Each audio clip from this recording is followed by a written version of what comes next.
Hello जी, स्वागत है आप सबका एक और नई वीडियो में। आ चुके हैं हम आज वीडियो बनाने के लिए। तो आजकल का ट्रेंड चल रहा है कि अपनी जो भी मन की भड़ास है उसे वीडियो बना के उतार दो। तो मेरे पास क्या प्रॉब्लम है, क्या भड़ास है मेरे मन में और क्यों निकालने वाला हूँ मैं, मेन रीज़न क्या है।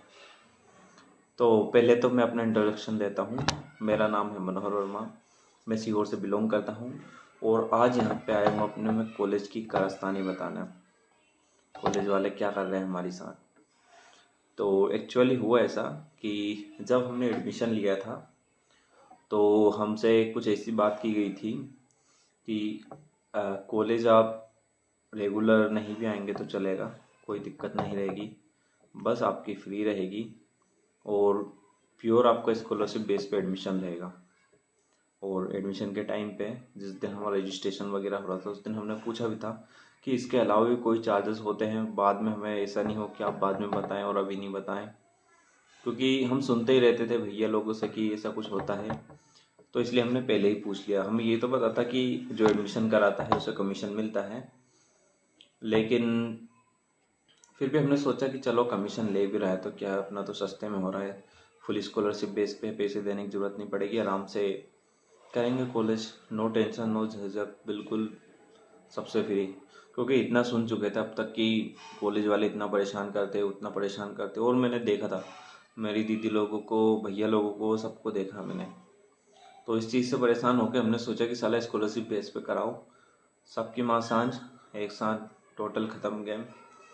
लेकिन अ, हमारे साथ कुछ ऐसा हुआ कि मतलब सोचा नहीं था। अभी ऐसा लगता है कि काश स्कॉलरशिप बेस पे नहीं कराया होता तो अभी इतनी परेशानी नहीं होती। तो हुआ कुछ ऐसा कि 3 ईयर तक हमारी स्कॉलरशिप आई, और स्कॉलरशिप आई उसके बाद ही हमें जमा करनी थी 7 दिन के अंदर अंदर। तो वो हमने टाइम से जमा कर दी। फॉर्म फॉरवर्ड हमारा टाइम से हो रहा था, कोई प्रॉब्लम नहीं थी, कॉलेज नहीं जा रहे थे, कोई प्रॉब्लम नहीं थी। फंक्शन वगैरह अटेंड करने हो करो, कुछ भी नहीं, किसी ने कुछ चूँ चाँ तक नहीं बोला, एक शब्द नहीं बोला। ऐसा नहीं बोला कि आपका लेट फाइन लेट फीस कुछ लगा, कुछ भी नहीं। लेकिन जैसे ही हम 4th ईयर में एंटर करते हैं तो फंक्शन वगैरह का हम पता था कि हाँ थोड़ा बहुत 500-1000 रुपये ले सकते हैं ये चार्ज वगैरह। लेकिन उसके बाद 4th ईयर में जब हम एग्ज़ाम आते हैं हमारे 7th सेम के, तो फॉर्म फॉरवर्डिंग के टाइम पे हमें पता लगता है कि इस बार हमको जो फीस है पहले ही जमा करनी होगी। मतलब कि इस बार 4th ईयर में आपका स्कॉलरशिप बेस पर नहीं रहेगा एडमिशन। जो भी आपकी ट्यूशन फी रहती है 25,000 रुपये, उसका आधा अभी आपको एग्ज़ाम फॉर्म फॉरवर्ड करवाने के लिए जमा करना पड़ेगा और कॉलेज के अकाउंट सेक्शन से नोटिस करा के लाना पड़ेगा। हमने सोचा ठीक है, और चलो ठीक है, आप 4th ईयर नहीं ले रहे हो, क्योंकि कॉलेज वालों को भी भरोसा नहीं रहता है कि स्कॉलरशिप कब आएगी, हमें पैसे कब मिलेंगे, क्योंकि लास्ट ईयर में अक्सर लेट हो जाता है फीस आना, स्कॉलरशिप आना। तो हमने हमारी 12,500 जो 25,000 के आधे थे वो हमने जमा कर दिए। और जमा करने के बाद हमें पता लगता है कि इसके ऊपर 10% फाइन लगेगा, क्योंकि इसकी लास्ट डेट निकल चुकी थी। देखिए, हमने आज तक फ़ीस जमा नहीं की थी कॉलेज में, तो ये हमें पहली बार पता लग रहा था कि इसका 10% फाइन लगता है, क्योंकि ना हम रेगुलर थे और ना ही हमने फ़ीस जमा करी थी। तो पहली बार हमें लगा कि चलो ठीक है, और डेट निकल गई, कर देंगे इसके भी। लेकिन जब हमारे दोस्त लोग नोटिस कराने जाते हैं तो उन्हें पता लगता है कि डीसी चार्ज करके भी कुछ लग रहा है। डीसी चार्ज यानी कि डेवलपमेंट चार्ज, कॉलेज का डेवलपमेंट चार्ज। तो वो 6,000 रुपये साल के हिसाब से लग रहा है, और उसके ऊपर भी कंपाउंड इंटरेस्ट लग रहा है। ठीक है, तो जैसे तैसे करके हमने हमारे पापा को समझाया कि पापा ऐसा ऐसा है, डीसी चार्ज भी लगेगा और तैयार रहना पड़ेगा फीस जमा करने के लिए, कि 3 साल के वो 18,000 रुपये और अभी के 3,000 रुपये, मतलब टोटल 21,000 रुपये तक जमा करने हैं। 21,000 के ऊपर 2,100 रुपये अलग हो जाएंगे 10% के, और बाकी 3 साल के कंपाउंड इंटरेस्ट जोड़ के कुछ 1,500 रुपये और ऊपर हो जाएंगे। तो यहाँ तक ठीक था। लेकिन उसके बाद कॉलेज वाले बोलते हैं कि आपको 3,300 रुपये बस फीस के देने पड़ेंगे, जिसकी कोई बात नहीं हुई थी हमसे। 3,300 बस फीस के, और ये बता रहे हैं हमको 4th ईयर में और बोल रहे हैं आपको पिछले साल के भी देने होंगे। मतलब आपको पिछले साल के भी लेने हो, इस साल के भी लेने हैं आपकी ज़रूरत के हिसाब से। ठीक है, हमने एक्सेप्ट कर लिया, अभी पापा को बताना बाकी है। तो यहाँ तक आ गई 6,600 रुपये हमारी बस फीस के हो गए 2 साल के। अभी मैं आपको टोटल यहाँ पे जोड़ के बताऊँगा कि ऐसा हो रहा है। तो 21,000 तो हमारा डीसी चार्ज, 6,600 बस फीस हो गई, ये हो गए हमारे 27,000 रुपये, ऐसे ही हो गए। और 28 मान के चलते हैं, 28,000 रुपये ये हो गए हमारे। जिसके बाद से आप कॉलेज में नहीं आए थे, जो कि प्रोग्राम वगैरह होते हैं उसके 1,500 रुपये उसके ले रहे हैं आप। अब पता नहीं वो कितने प्रोग्राम के, और जो एमएसटी वगैरह नहीं दिए, क्योंकि हमसे जो बात हुई थी वही है। हमसे बात हुई थी कि आपको कोई टेंशन नहीं है, कॉलेज मत आना वाली से, कोई दिक्कत नहीं है। हमारा जिसने एडमिशन कराया था वो उस वक्त स्टाफ में था, वहाँ पे लैब में करते थे भैया काम। तो उन्होंने एडमिशन कराया था। एडमिशन के टाइम पे मैं खुद गया था और मुझसे बोला था एक जगह बिठा के कि कोई दिक्कत नहीं है, सबसे अच्छी कॉलेज है, यहाँ पे कुछ आना जाना है नहीं तुमको, भले से मत आना, स्कॉलरशिप बेस पे है, कोई टेंशन लेने की ज़रूरत नहीं। क्योंकि एडमिशन लेने के टाइम पे मेरे मन में ये था कि मेरे पास आरजीपीवी की डिग्री होगी,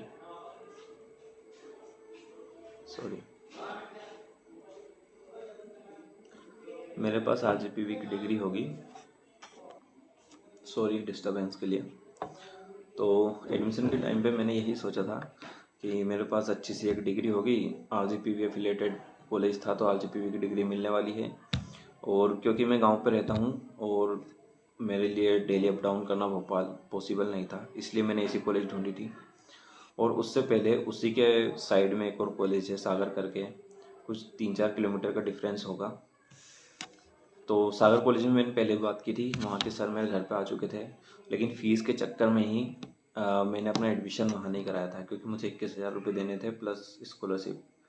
तो उसी चक्कर में मैंने एडमिशन नहीं कराया। सर मेरे घर पे 2 से 3 बार आए, उन्होंने बहुत समझाया मेरे को, और हमारे गांव के रिश्तेदार लगते हैं वो, तो उन्होंने बहुत समझाया। लेकिन मैंने बोला कि यार मुझे इतनी महंगी नहीं करनी, और वैसे भी शायद ही मैं डेली कॉलेज जा पाऊँ, मैं खुद की तैयारी करूँगा, मेरे हिसाब से चलूँगा। तो उसी चक्कर में मैं वहाँ पे एडमिशन नहीं लेता हूँ। और जो हमारी कॉलेज है, पता नहीं नाम लेना चाहिए कि नहीं लेना चाहिए, कुछ भी हो सकता है भैया। तो वहाँ पे इसलिए एडमिशन नहीं लेते और हमारी कॉलेज में एडमिशन ले लेता हूँ मैं। तो जो बात हुई थी हमसे पहले कि आपको रेगुलर नहीं आना है, अब उसी का चार्ज लग रहा है कि आपने रेगुलर नहीं आए, प्रोग्राम वगैरह में नहीं आए, आपने मिड सेम नहीं दिए, ये कुछ भी। क्योंकि हमसे बात हुई थी कि आपको सिर्फ पेपर देना है, कोई दिक्कत नहीं रहेगी।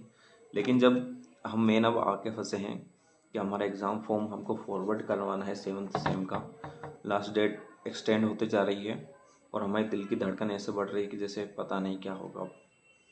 तो उस टाइम पे इनको सारी की सारी फ़ीस एक साथ लेनी है। ये तब तक नो ड्यूज़ नहीं करेंगे जब तक इनकी सारी फ़ीस जमा नहीं हो जाती।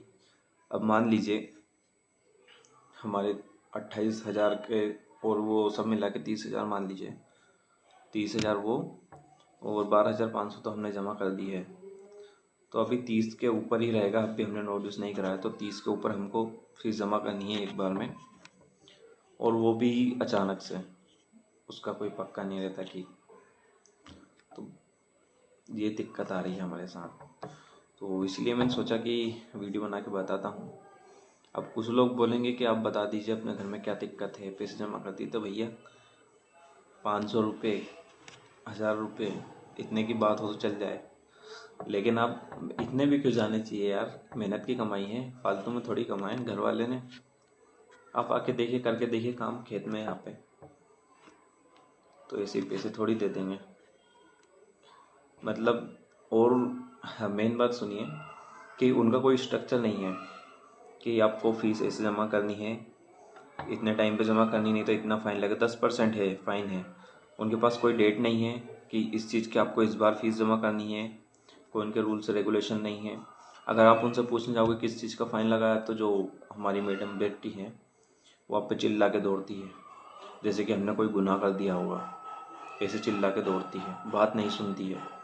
और आपको नो ड्यूज़ कराना है, अगर आपका फॉर्म फॉरवर्ड कराना है और नोड्यूस के लिए जो मैडम आती है, जो चिल्लाती है, वो आती है 3 बजे, 2 बजे, 2:30 बजे। उनका ऐसा टाइम है कि जब कॉलेज की छुट्टी होने वाली रहती है उस टाइम पे आती हैं और बच्चों को वहाँ पे खड़ा रह के परेशान होना पड़ता है। दिन भर खड़े रहो, मैडम आए और उनको कुछ काम आ जाए तो वापस चली जाएंगी। और उनके पास वो अल्टरनेट में कोई रखते ही नहीं है। एक मैडम है जो पूरे आरजीआई कैंपस, जिसमें कि 4 कॉलेज आते हैं, फार्मा, आयुर्वेदा और आरजीआई का आरआईटीएस मेंस, और ये उसमें मैकेनिकल, सिविल, सब अलग अलग है। तो 4 कॉलेज आती है। 4 कॉलेज में आप एक कॉलेज में 1000 बच्चे मान के चलिए, देखिए 1000 से ऊपर होंगे, 1000 मान के चलिए, 4000 बच्चे।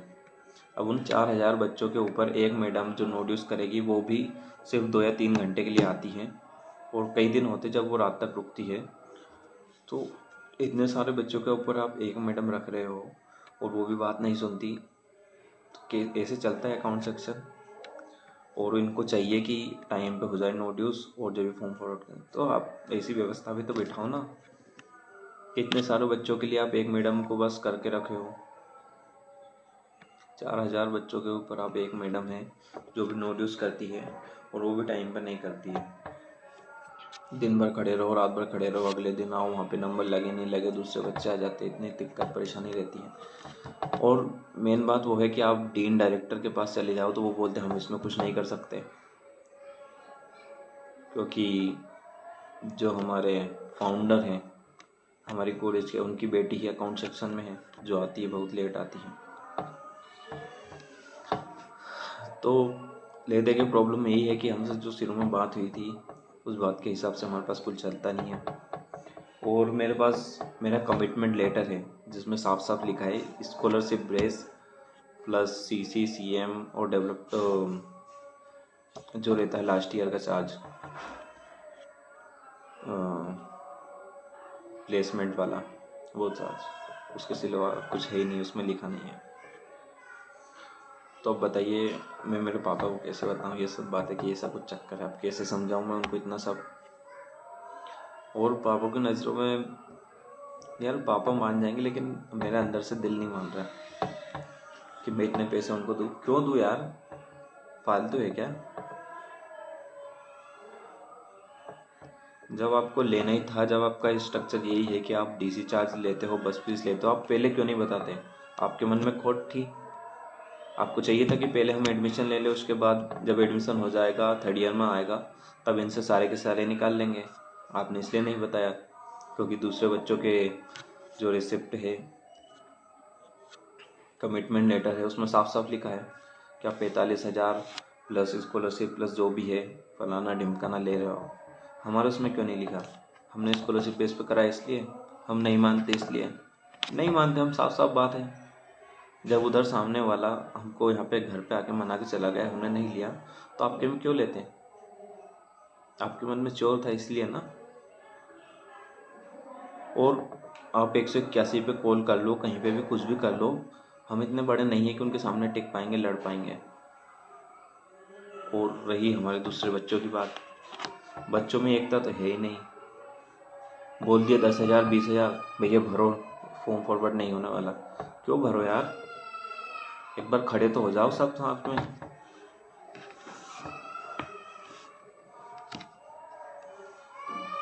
अब 3 से 4 दिन हो गए, मेरे को ये समझ में नहीं आ रहा पापा को कैसे समझाऊंगा इन सब बातों का, और कैसे फीस जमा होगी, क्योंकि यहाँ पे उन्हें नहीं पता कि वो कैसे इंतजाम करेंगे, उनके घर पे क्या प्रॉब्लम चल रही होगी, उनके घर में क्या क्या काम चल रहे होंगे। अचानक से आप इतने पैसों की बोल दोगे यार, जब आपको लेने ही थे तो आप पहले बताते ना, क्यों नहीं बोला? और इनका देखिए, जो एडमिशन लेते हैं, जो एडमिशन सेल में बैठते हैं, अब उनके पास जाते हो, आपकी सर ऐसी ऐसी बात हुई थी, बोलती ऐसा तो रहता ही नहीं है, वो तो सबसे लेते हैं, कमिटमेंट लेटर में नहीं लिखा तो क्या हुआ? तो भैया कमिटमेंट लेटर क्यों बना रहे हो, इसका कोई मतलब नहीं है, फाड़ देते इसको, हमारा मन होगा उतनी फीस जमा करेंगे। कहाँ पे लिखा कि इतनी करनी है जमा? कमिटमेंट लेटर उसी के लिए रहता है ना, क्यों बनाया आपने?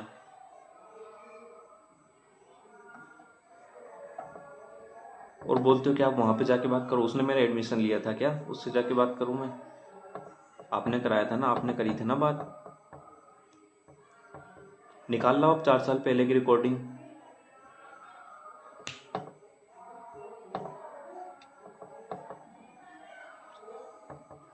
साला कोई कैसी स्थिति में चल रहा होगा, क्या कंडीशन चल रही होगी किसी के साथ, उन्हें कुछ मतलब नहीं। उन्हें अपने पैसे चाहिए, वो फॉर्म फॉरवर्ड नहीं करेंगे। अब जो बच्चा 3 साल उसने पूरे अपने डिग्री में दिए हैं, पैसे भरे उतने सारे, अब लास्ट में आके जब ऐसी स्थिति में आ जाए तो क्या करेगा वो? हम मानता हूँ मैं अच्छी फैमिली से हूँ, मेरे घर वाले आराम से कर सकते हैं इतने पैसे जमा, कोई दिक्कत नहीं है। लेकिन जो बात हुई थी उसका हट के अगर पैसे जमा करने पड़े तो कैसे? मैं हूँ, मैं कर दूंगा। कोई दूसरा बच्चा होगा जिसने यही सोच के एडमिशन लिया होगा कि मुझे कुछ करने की ज़रूरत नहीं रहेगी, आराम से स्कॉलरशिप बेस पे चलेगा। अब उससे बोल दो, उसके तो हो जाएंगे 3 साल बर्बाद, 4 साल बर्बाद हो जाएंगे उसके। नहीं सोचोगे आप कभी इसके बारे में? अभी मेरी वीडियो के बाद भी अगर ये वीडियो जाती है किधर भी, उसके बाद भी ये लोग कुछ ना कुछ जुगाड़ कर लेंगे, कुछ ना कुछ टेक्निकल टर्म्स देंगे, कुछ ना कुछ प्रॉब्लम्स हमें बता देंगे और कुछ भी बता देंगे ये। लेकिन ये एक्सेप्ट नहीं करेंगे कि उनकी गलती है, वो हमें झुका देंगे कुछ भी। ये वीडियो के बाद भी आपको सुनने को मिल जाएगा कि ये तो कॉलेज ही नहीं आता था, इसको कैसे पता? भैया ग्रुप है आपके, ग्रुप में मैसेज बता दो, कॉलेज का ग्रुप है ना, उसमें मैसेज बता दो आपने फीस स्ट्रक्चर कभी उसमें डाला हो, या कभी डाला हो कि लेट फाइन किस हिसाब से लगता है, या फिर आप चार्ज कितना रहेगा, आप नहीं आओगे तो चार्ज कितना रहेगा, इस पर लेट फाइन कितना लगेगा, डेवलपमेंट चार्ज है किन बच्चों को देना कंपलसरी है। आप फॉर्म फॉरवर्ड पहले ही साल में क्यों करते हो? उसी साल में लो ना यार।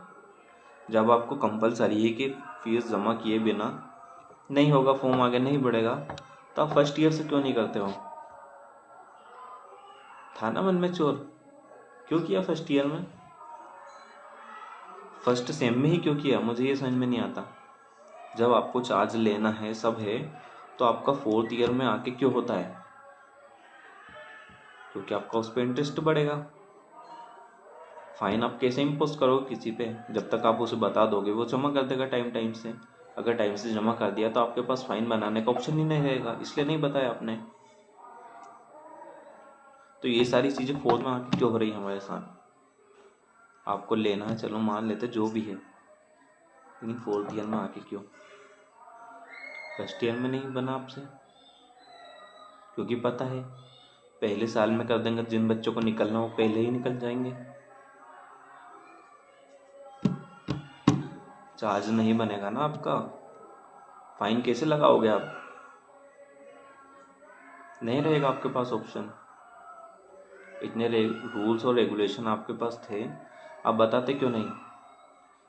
अभी जो जूनियर से फर्स्ट सेकंड ईयर में उनको बताया आपने कि ऐसा चार्ज है, ऐसा लगेगा? क्यों नहीं बता रहे? बताइए उन्हें भी।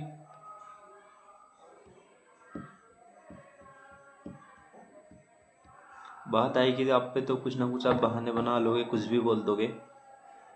लेकिन क्यों? एडमिशन के टाइम पे आप साफ साफ बोलो ना यार, जब आपको पैसे चाहिए, आपको खाने हैं पैसे, तो शुरू में बोलो। क्यों ढोंग कर रहे हो कि स्कॉलरशिप बेस पे एडमिशन करा रहे हैं आपका?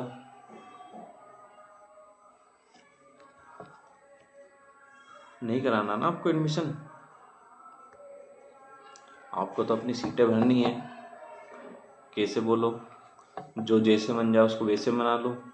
सर ये बच्चा है, इसको स्कॉलरशिप बेस पे एडमिशन चाहिए, ये मानेगा ही नहीं, उसके बिना तो इतने से ज़्यादा पैसे देने वाला है ही नहीं। अरे तुम लाओ तो, उसे लाओ, स्कॉलरशिप बेस का बहाना बना के हम 3 साल तक उसे उलझा के रखेंगे। 4th ईयर में आएगा जब उस पर फाइन इम्पोज कर देंगे, उसे देना ही पड़ेगा। वो छोड़ थोड़ी सकता है, छोड़ देगा तो क्या करेगा? हम टीसी थोड़ी देंगे उसकी। ऐसे ही होने वाला है ना, यही रहता आपके मन में तो।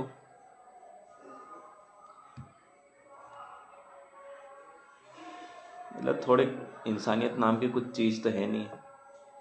पैसे कमाने हैं, कहाँ पे जाओगे इतने लेके? अभी किसी बीमारी में पड़ के चले जाओगे ऊपर, वहाँ से देखना फिर बेटे बेटी कमा रहे पैसे।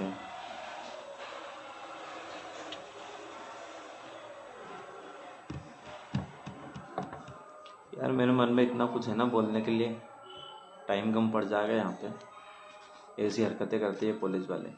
भगवान मैं शुक्र मनाता हूँ, साला वो ले रहे 1 लाख रुपए, कोई 2 लाख रुपए जो कॉलेज वाले ले रहे हैं, अच्छी बात है ले रहे हैं, कोई दिक्कत नहीं, लेकिन बोल तो रहे वो सामने वाले कि हाँ इतने लगेंगे। अरे मेरे से बोलते हैं, अगर मेरे पास ऑप्शन नहीं रहता तो मैं 30,000 40,000 रुपये दे के एडमिशन लेता। नहीं ना, तो आपने ऐसी बात क्यों नहीं की?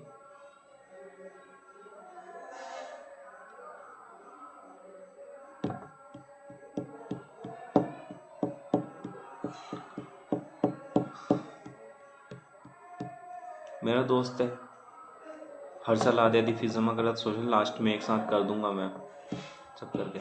उसे पहले साल में ही क्यों नहीं रोका आपने? अब उसके ऊपर आपने 70,000 रुपये का बता दिया कि आपको 70,000 रुपये जमा करने हैं,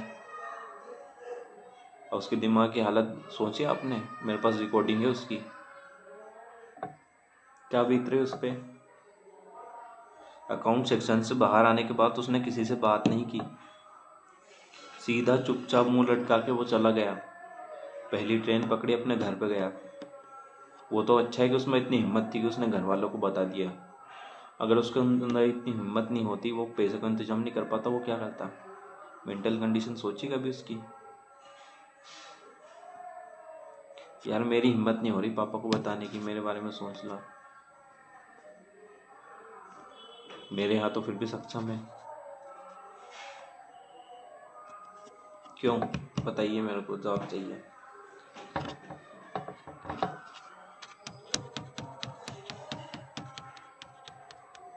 अब मैं किसी दोस्तों से बोलूँ कि साला ऐसा ऐसा सिस्टम है, तो वो मजाक उड़ाते हैं।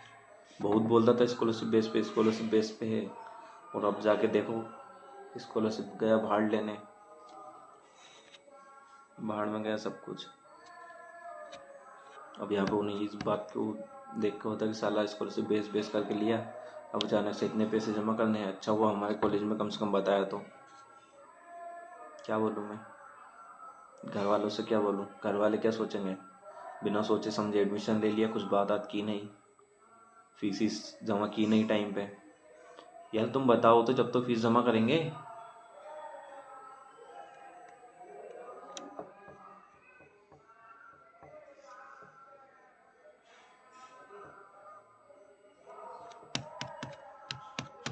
इतना गुस्सा आ रहा ना सच में। सोचा था मैंने कि पैसे वगैरह कुछ नहीं दूंगा इनके, जो चाहे कर लें, लड़ूंगा इनके खिलाफ, कि लॉजिकली सोचे तो एक पूरा मेरे को करियर बर्बाद करना पड़ेगा इस चीज़ के लिए। उसके बाद भी पता नहीं कि इनके खिलाफ मैं लड़ पाऊँ या ना लड़ पाऊँ, क्योंकि है, अगर वो इतना बड़ा कॉलेज, इतना बड़ा कैंपस चला रहे हैं, तो उनके पास भी कुछ ना कुछ तो होगा, पावर होगी उनके पास भी। SPD SP सब उनके। नहीं लड़ सकता मैं उन सबके खिलाफ, दूंगा मैं पैसे, देने पड़ेंगे, गरज मेरी है। मेरे को एग्ज़ाम फॉर्म फॉरवर्ड कराना है, मेरा 4th ईयर है, मेरे 4 साल बर्बाद हो जाएंगे, डिग्री नहीं मिलेगी तो। उसके बाद भी अगर TC नहीं देंगे तो क्या क्या करूँगा मैं? किसके पास जाऊँगा? कोई साथ में लड़ने वाला नहीं है।